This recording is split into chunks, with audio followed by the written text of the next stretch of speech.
ये है दिल्ली दर्पण। सभी पत्रकार बंधुओं को नमस्कार। आज दिल्ली के मुख्यमंत्री ने मीडिया के सामने तमाम साक्ष्य रखकर, तमाम प्रमाण रखकर यह साफ तौर पे बताया कि दरअसल शराब घोटाला तो बहाना है और सरकार को गिराने का इरादा है।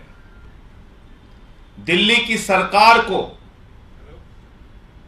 गिराने का, विधायकों को तोड़ने का, ऑपरेशन लोटस चलाने का भारतीय जनता पार्टी के और प्रधानमंत्री नरेंद्र मोदी के दिल में छुपा हुआ जो एक मकसद है पहले से, उसके लिए ये फर्जी कहानियां गढ़ी जाती है।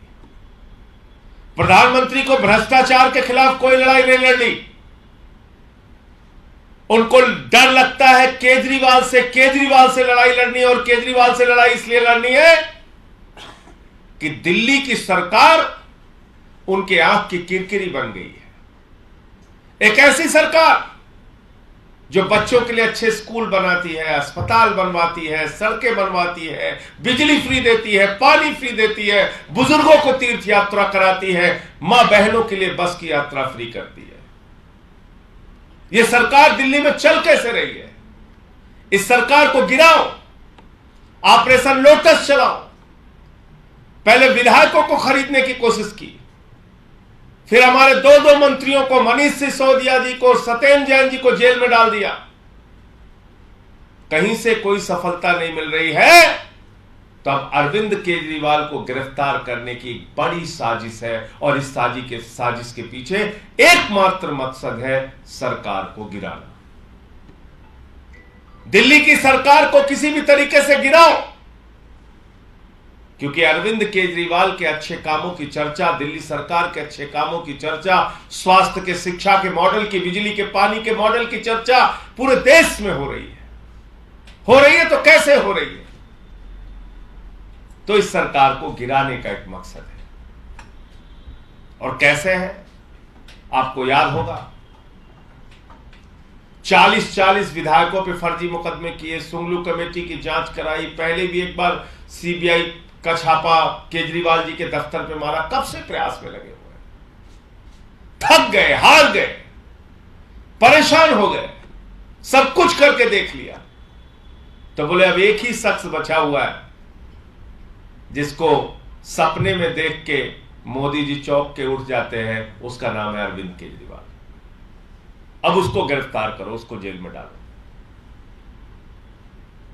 शराब घोटाला, भ्रष्टाचार, पहली बात तो इसमें कुछ है ही नहीं है। आज पूरे प्रमाण सामने रखा केजरीवाल जी ने।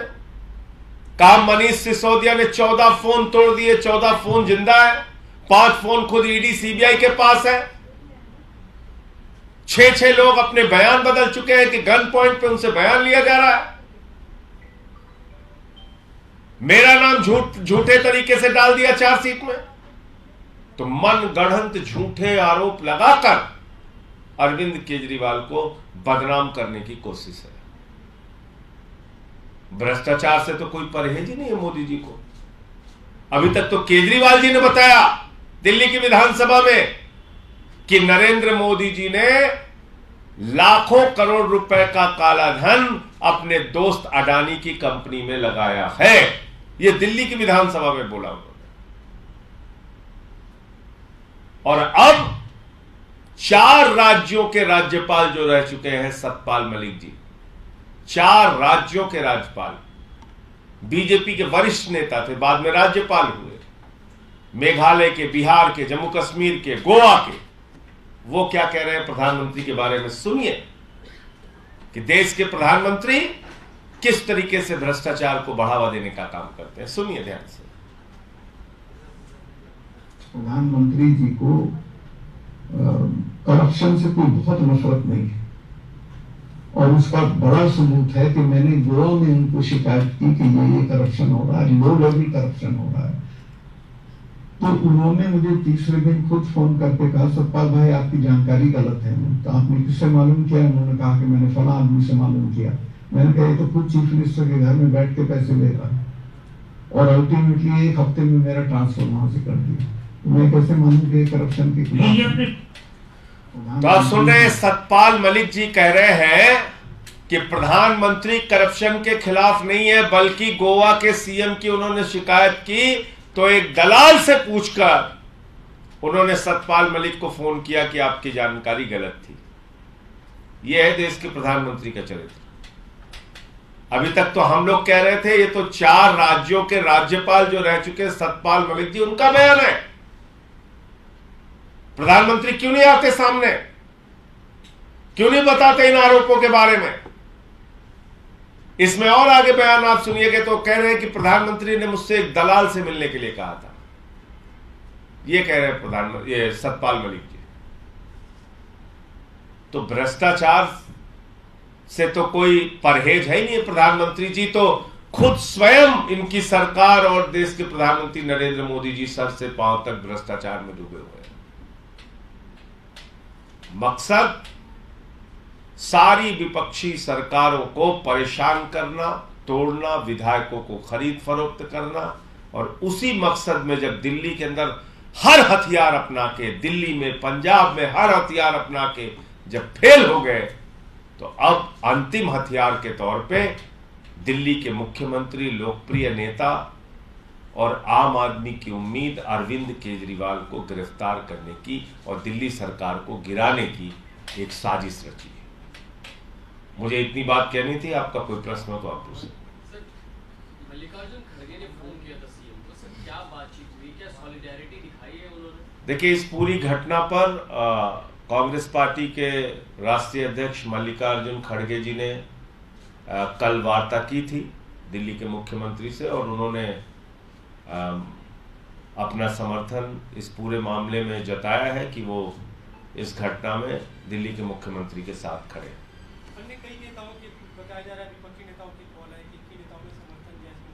बिहार के मुख्यमंत्री जी का भी बयान सामने आया है, वहाँ के उप मुख्यमंत्री जी का भी बयान सामने आया है, दूसरे अन्य नेता भी संपर्क कर रहे हैं, अपनी बातें रख रहे हैं।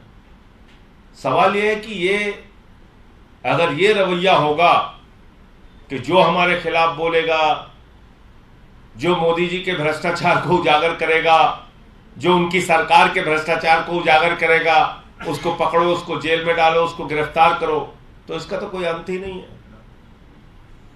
इसका तो कोई अंत नहीं है। तो इसलिए मैंने आपसे कहा कि दिल्ली की सरकार को गिराने के जितने प्रयोग थे, सारे के सारे प्रयोग असफल हो गए। ये अंतिम प्रयोग केजरीवाल जी को गिरफ्तार करके वो लोग करना चाहते हैं, क्योंकि दिल्ली की सरकार उनके नाक के नीचे जो बैठी हुई है वो उनके आंख की किरकिरी बन गई है। ये पूरा मामला।